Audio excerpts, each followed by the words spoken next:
my name is Brian Elder. I am about to be interviewed by Keith Andrew on the Keith Andrew Network, and I'm so excited to be here with you guys. Thank you so much, Keith, for having me.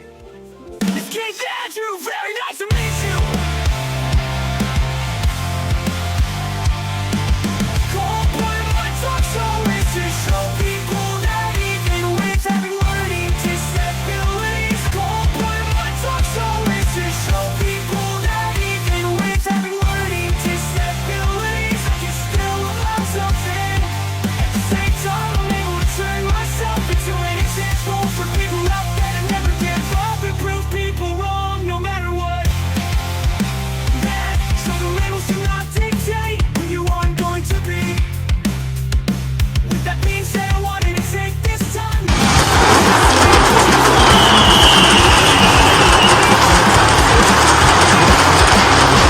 Just the fact you're on. Ladies and gentlemen, I'm your host, Keith Andrew, and welcome to the Keith Andrew Network. It is episode 73. That's right, we are on the road to the holidays. 1,173 episodes. And here is a good friend. He already introduced himself. But the fun thing I do want to say, the following's brought to you by, if you want to work with the Keith Andrew Network and you have a story, a product, anything you're working on, $50 a month, you can buy airtime on the Keith Andrew Network. With that being said, enough of that. This is about you. So the first subject we're going to talk about is icebreakers. Tell our audience a little bit about yourself and what attracted you to start your career. So my name is Brian Elder. I'm a Christian artist, singer, songwriter. I started playing music years ago, and I loved doing it. It's all I wanted to do. I finally got to the point of burnout with it, and I didn't want to do it anymore. So I went into the film business, started doing that. 2019, 2020, God brought me back to music, and through depression and anxiety, and I was just reaching out, asking God to give me purpose and stuff. And so now here I am playing music again. I love it more than I ever did before. I share my testimonies in music with different events like churches, festivals, and all kinds of different places. And so, yeah, that's a little bit about what I do about myself. No, absolutely. From one guy to another who suffers from depression and social anxiety.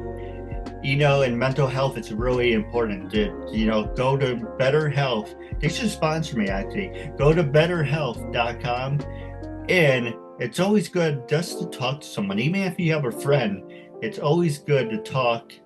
And sometimes when you feel like you're in that rut, sometimes you just have to sit back and just refocus your life. Just cancel out all the BS and think about, what am I really good at? What am I very passionate about? And how can I use my strengths to overcome any weaknesses that, God may throw at you? For me, that's awesome, yeah. Oh, go ahead. I'm sorry. No, I was saying it's awesome. Go for it, Keith. I want to hear what you say. Long story short, I got sick from working in retail, and I went to West Point. I was trained as a custodian, and then I went back. I worked at Home Goods for two. I could say the store's out of business. I worked at Home Goods because they're like, oh, we need a janitor to come in and mop the floor. Oh, I can do that. But along the way, I'm like, I can do so much better things. Plus, I didn't like how I was micromanagement. If you want me to work for you, I will work for you, but don't micromanage every little detail and follow me around with a little clipboard and say, oh, you have to do it like this. It's like, dude, blank off. You want me to do a great job and do a great performance? Let me feel like I'm have a Napoleon complex. Let me feel like I have control over the situation, because if you don't feel like you're in control of this situation, then you're setting yourself up for failure. So I didn't like that, and I took some time off, even though won't say anything, but I'm not able to work, but I do get money on the side. So I said, well, what can I do? For the longest time, I was using my disability as a crutch. So I said, I can't do this, I can't do that. I call it the boomerang. I can't do this, I can't do that. Um, I don't have to do certain things like you do because I have a disability. As the boomerang comes back, it whacks you upside the head. You just labeled yourself as an influence, saying you can't do anything like I can do. So what can people expect from you? So I said, screw it. I'm going to show you with a disability, look at what I'm able to accomplish. And you are your own worst enemy. So the self-doubt of saying, can't do this, can't do that, can't go to college, can't do anything, to say, screw it. I'm going to show you if there's a will, there's a way, and you can still amount to that.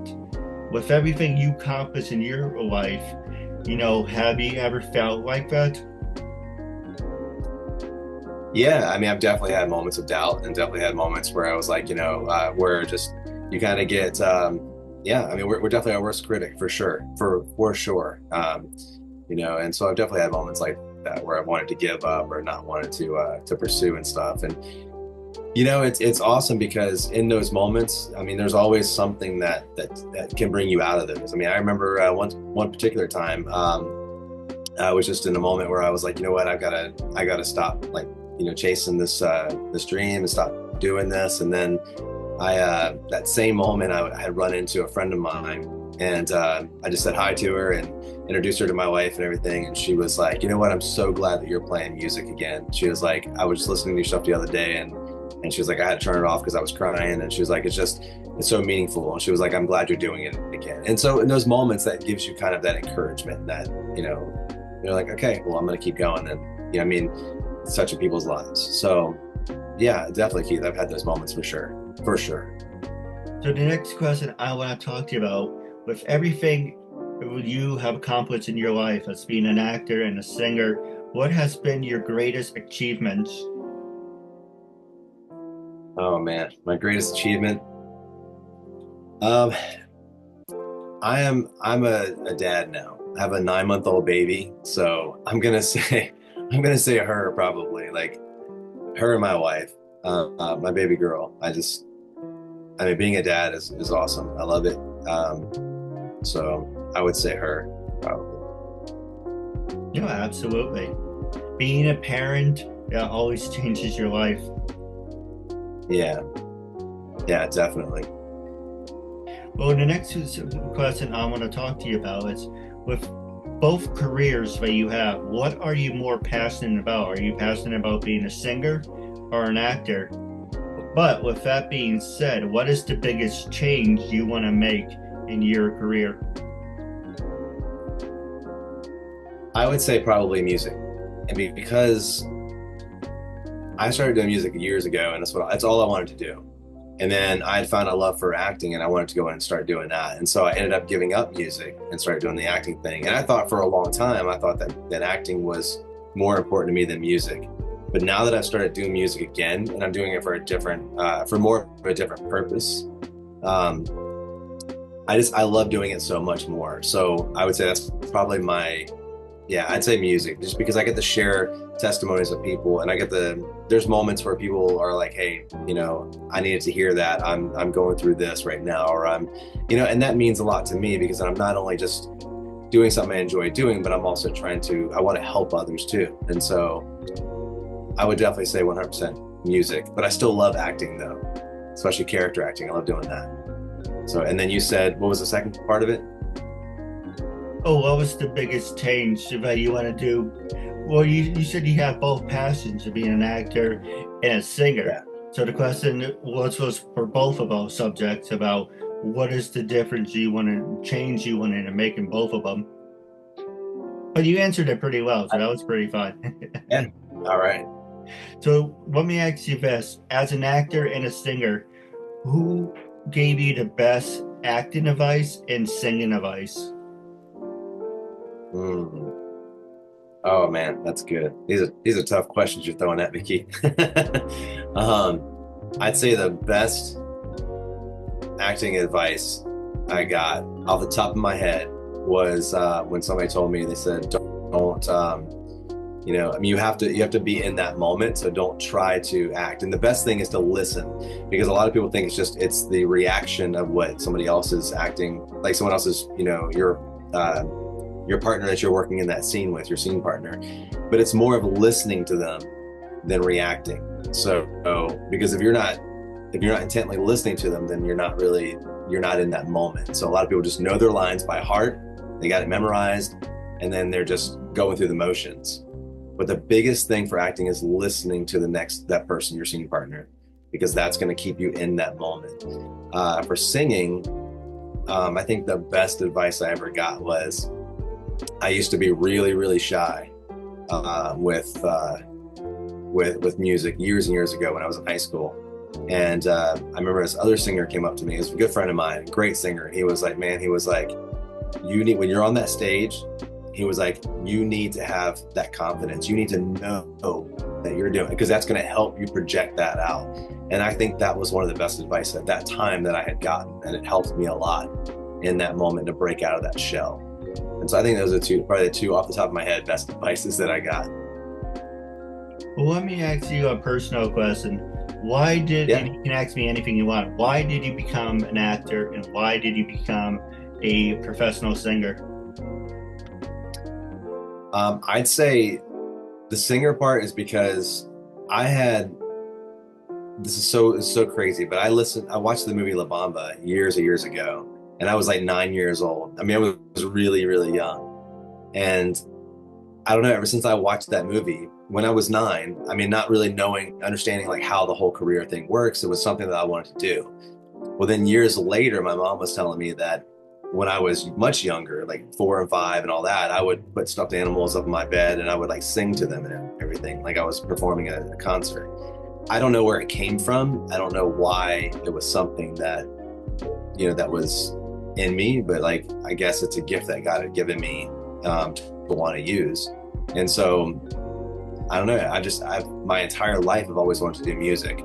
As far as acting, I went out for a part as an extra because I thought it'd be fun to do it. And it was Lincoln, actually. It was the Steven Spielberg film Lincoln. And I got to put on the costumes of the Confederate soldiers and all that sort of stuff. And I guess from that experience, I just really fell in love with putting on the character costumes and just kind of reenacting all that stuff. And I just really had a good time with it. I really enjoyed doing it. And so like I don't know, I just really enjoyed doing it and wanted to do it more. And how long have you been an actor and singer for? Singer most of my life, other than that break that I had stopped doing it for a long while. And acting, I was in plays when I was younger, but it wasn't anything I was seeking. Like in middle school, I was in plays. High school, I was in plays. But I really started doing the acting stuff in probably 2012. So I guess about 12 years. All right, the reason I asked that is because the next two questions. The first one is, how comfortable are you speaking in a group in front of? When I don't do my interviews as a way, my disability shows up more. Hint of the show. But how comfortable are you speaking in front of a group of people? That's the first one. And the second one is, how comfortable are you teaching people? So this is going to be hard to believe, but speaking in front of people, I have a little bit harder time speaking in front of people because for whatever reason, I do get a little nervous. Now, as far as performing, and see, it's a whole different world here. As far as performing in front of people, like singing in front of people and stuff, or doing like when I'm at a concert, the more people I have in the audience, the less nervous I am. And I don't know why it is. It's so weird because, but the less people, I think because it's more intimate, the less people it is. So the less people that I have in an audience, the more nervous I am. And when I have to actually speak, I'm a little more nervous than when I perform. So it's definitely, I definitely have some nerves whenever it's a smaller crowd versus a bigger crowd. And I don't know why. It sounds weird. And how about teaching? Teaching, I'm not the most comfortable teaching because I don't have I don't have a lot of musical background. I actually, everything that I've learned, I've just learned over the years, and it's just been a gift that, again, God has given me. I don't have music theory, a background in it. I do know some of it, but I couldn't put a piece of sheet music up there and read it and stuff. And so teaching that, I would feel like I was not able to teach that to somebody else. No, I do give guitar lessons right now, but I use a guitar lesson method book that I teach from. And I only get to a certain point that I'm like, this is all I can teach you. And I have to go to somebody else to learn the rest. So, no, absolutely. I didn't mean to interrupt. I apologize. But I was going to ask, before you go on stage to sing, before you go to perform, what gets you fired up? Is there like a persona that you have to think about? It's like, if he can do it, I can do it too. Like, for an example, if you get me like fired up, I can imitate The Rock. I've tried to feel the energy of him, but not saying I'm going to be a carbon copy, but I try to emulate some of the energy that The Rock and John Cena has. So the question I want to ask for you is there anyone that you admire and try to imitate the energy that they feel? Nobody specific that comes to mind. I do have some people that obviously I look up to, like Jeremy Camp. I think he's an amazing artist. Mercy Me, that group. Bart Millard's the singer of that group, and I think they're amazing. I love Zach Williams stuff, and Ann Wilson, and things like that. And so I do, in Matthew West, and there's a few other ones, but I do enjoy their music, and I do enjoy some of the things that they do. So I do look up to them in a sense, but nothing that I try to imitate or anything like that. I just try to be myself and go out there and share what I have to share, because my message is different, even though they're also Christian artists, all of them that I mentioned. So our core message is all the same, but they have a different, testimony that they walked through that they share, and then I have a different testimony. And so, I just try to just share what I have to share and be myself. But I do look up to people like that. Yes, absolutely. So the next one I want to talk to you about is Song of the Day. What song did you listen to or sing today before the interview? And what is one of your favorite bands? I haven't listened to any music today. So so the only song that I did sing something this morning. My little girl, when she woke up, she's 9 months old, like I said. So we have the song we sing to her, and it goes, good morning, it's good to see your face. Good morning to you, Adeline Grace. So we do that with her. So I did sing that this morning as just a little fun thing we do with her, my wife and I. But outside of that, I haven't sang anything today or listened to anything. And then some of my favorite groups are those that I mentioned earlier. Mercy Me is probably one of my favorites, but I still, like, right up in the running is Jeremy Camp, Zach Williams, and Ann Wilson. Like, it's hard for me to choose like the best out of those, but yeah, those are probably some of my top favorites. Absolutely, you just gave me a great idea. So I'm gonna write this down real fast. So the next question I want to ask you, was there a movie or a TV show that gets you inspired to continue to do what you're doing right now? A movie or a TV show? I wouldn't say there's a movie or like a particular movie or a TV show that gets me inspired to do what I'm doing.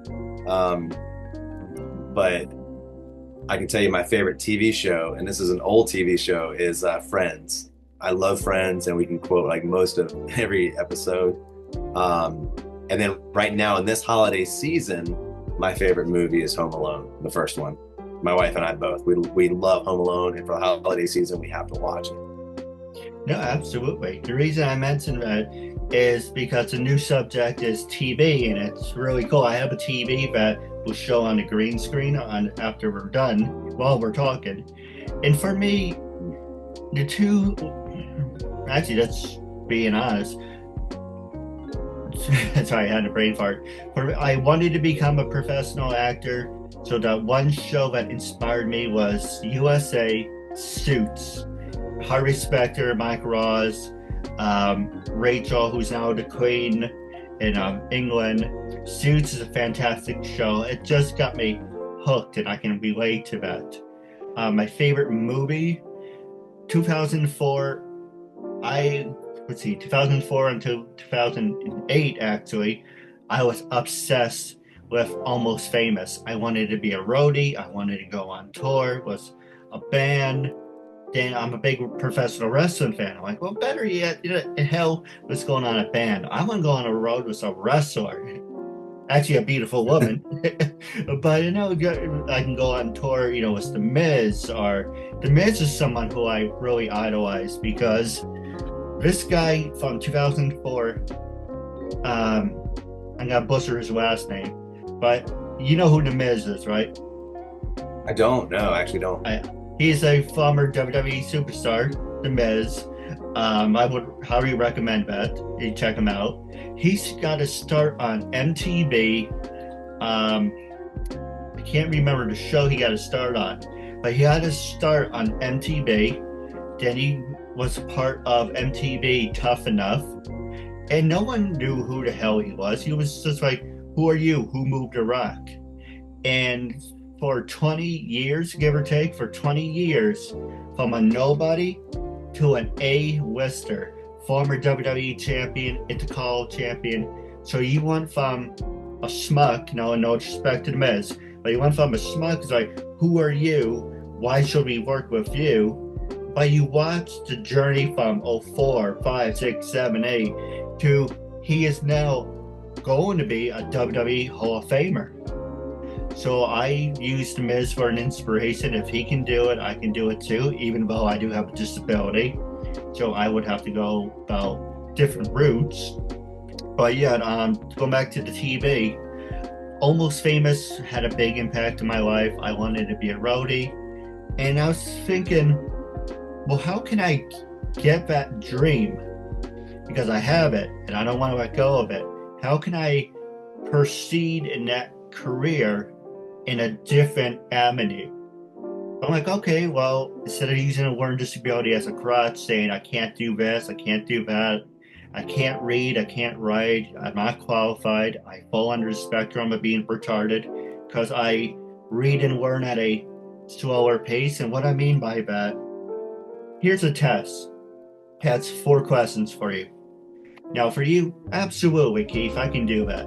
For me, you have to sit there and break it down. You would have to explain it to me. You would have to give me an example. What is A? What is B? Because I learn at a slower pace. I fall under the spectrum. So, I'm showing people with disabilities, people who said I was never going to amount to anything. Look at what I have done for almost 12 years, 1,173 episodes thanks to you. Labels do not dictate who you are and who you're going to be. You should prove to them out something. Without going on a big rant, I do apologize. But that goes back to my first dream of Almost Famous. It's like, okay, well, I like the entertainment aspect. I'm a big wrestling fan. So now as I rewatch Suits a couple years later, I don't really want to be an actor anymore because I'm focusing on my path as a talk show host with a disability. So combining the two elements of Suits and Almost Famous and the whole fame thing, that gives me passion to keep doing what I'm doing. Make a long story That's awesome. Yeah, that's awesome. And Keith, listening to you talk and everything, and sharing your story, and just the amount of time that I've known you by talking to you here recently,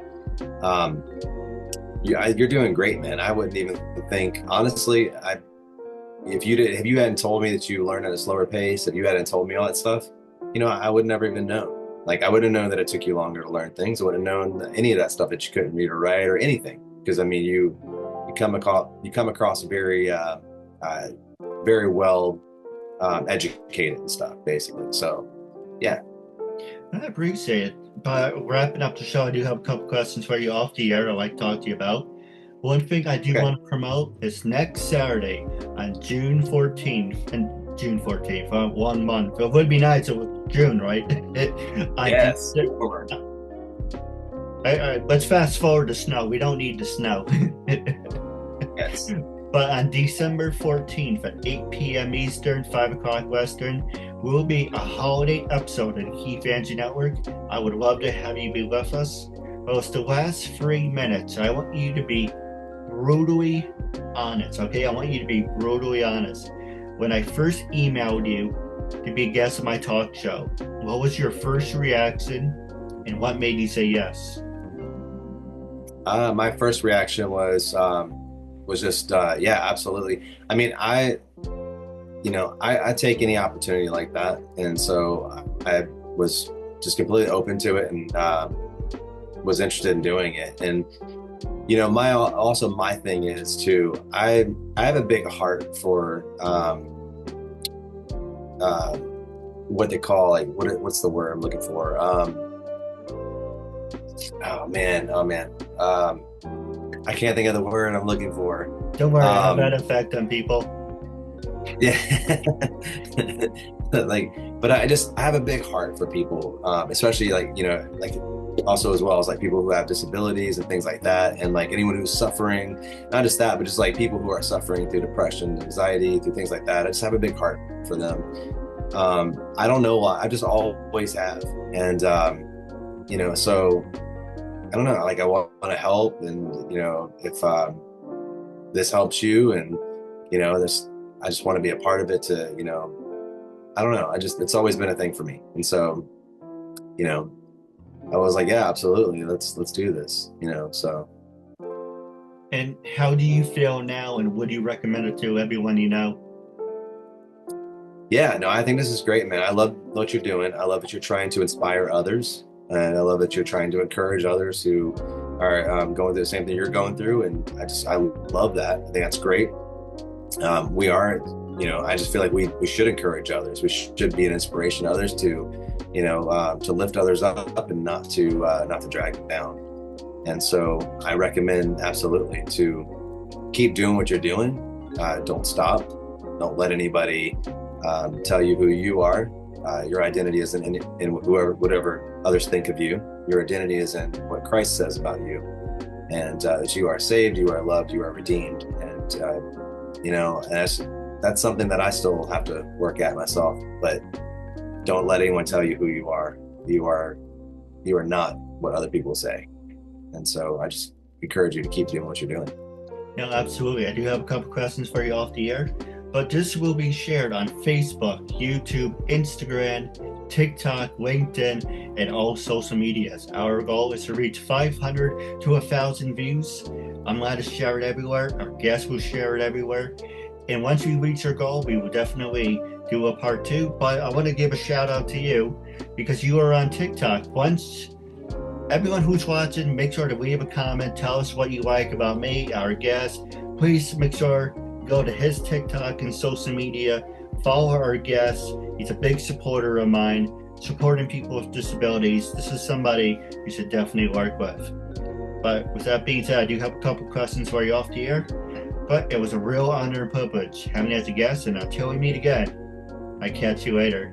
Thank you, and have a good night. On my show, it's supporting me, and my message is all that